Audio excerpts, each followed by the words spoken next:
Welcome to the Denny London Show, and I want to start off by saying that I'm feeling great. Got a new logo that my wife created, as you saw in the intro. Maybe that will end up on a t-shirt or a hat one day. You can wear my mug on your head or on your chest. The truth is finally winning.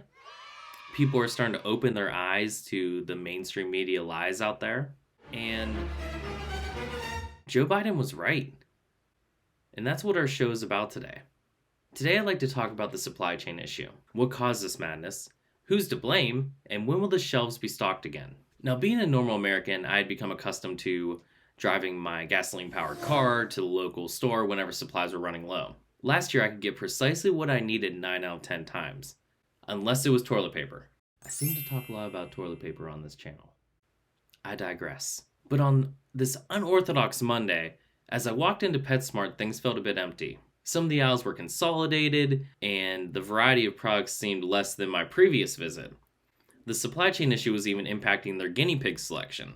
Here's a video of our guinea pigs. 2 little piggies sitting in my lap. Sit. Quack, quack, quack. Sit. That'll do, pigs. I took this picture today from the cat aisle and felt humbled. They didn't have the usual large bag of urinary tract health cat food that our special needs cat requires.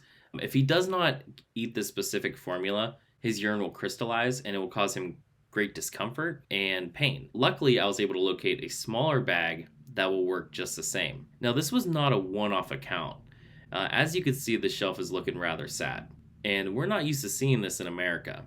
We're used to being able to go to the store and get what we need and get out and not have to worry about really what do they have in stock. So the first question we're going to address is, what caused this madness?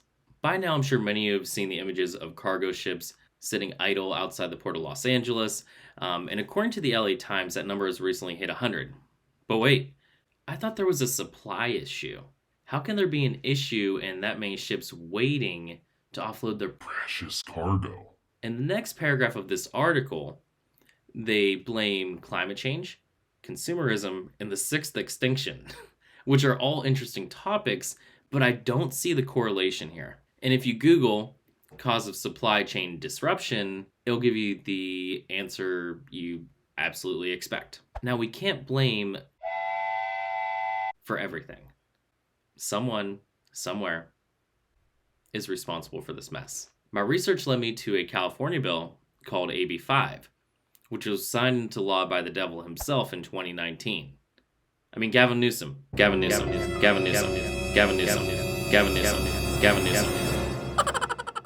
The bill basically stops drivers from being independent contractors and forces them to seek permanent employment with companies and forces those companies to give them benefits. Not everybody is happy about it, obviously.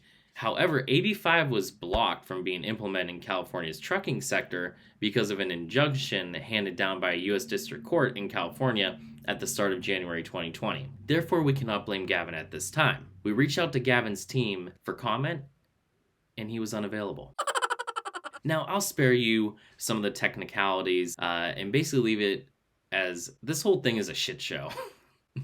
Going into this project, I expected to find a singularity. However, it seems to be a perfect storm of events. As always, all resources have been linked in the description. Jojo, can you help me explain what's going on?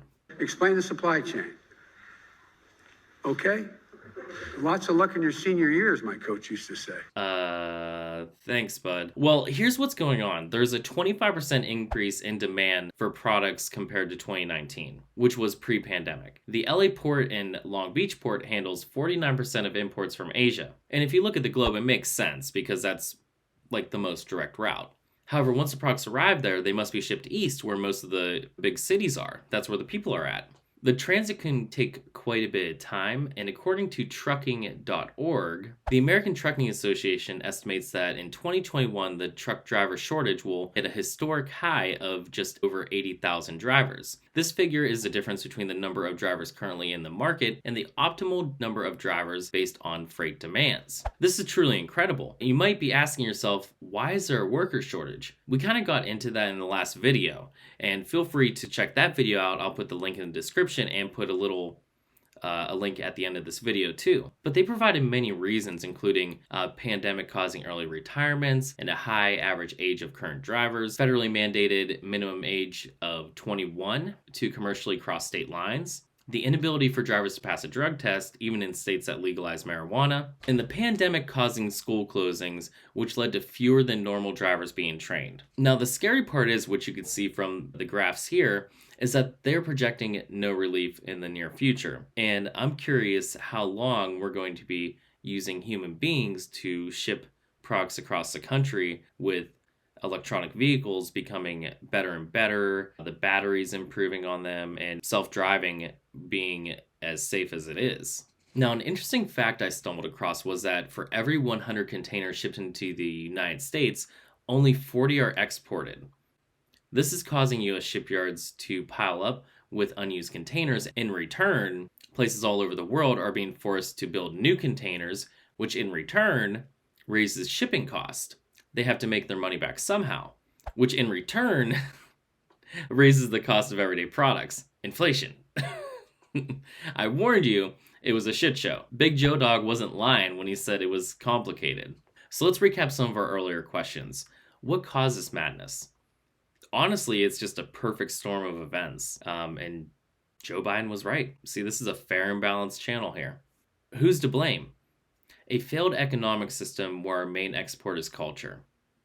We really need to become energy independent and create more American-made products that we can use every day. Retail supply versus online demand. Let's face facts. Us lazy Americans love the instant gratification of ordering products off Amazon and getting them in the next day or two versus leaving the house and buying it the same day. This means that retail stores choose not to stock up on products because of lack of demand. When they run out of product, it takes longer to get replacements because of the supply chain issues. When will the shelves be stocked up again? We're kind of struggling through this bottleneck at the moment. We won't starve, but we may have to find alternatives to our go-to everyday products. You might have to buy generic, like a Dollar General brand. You might change your shaving cream. You guys get it. Also, prices are going to continue to rise as logistic experts struggle to find a solution. So, my advice, buckle down, budget, buy crypto, and check me out on MySpace. While we sit here listening to this relaxing music and watching the downfall of society, I just want to thank you guys for checking out the video. All resources have been linked in the video description, along with my Twitter page. Feel free to follow me there. While we're at it, go ahead and like the video, and hit that subscribe button. Why not share what you've learned with a friend? Take care, and God bless America.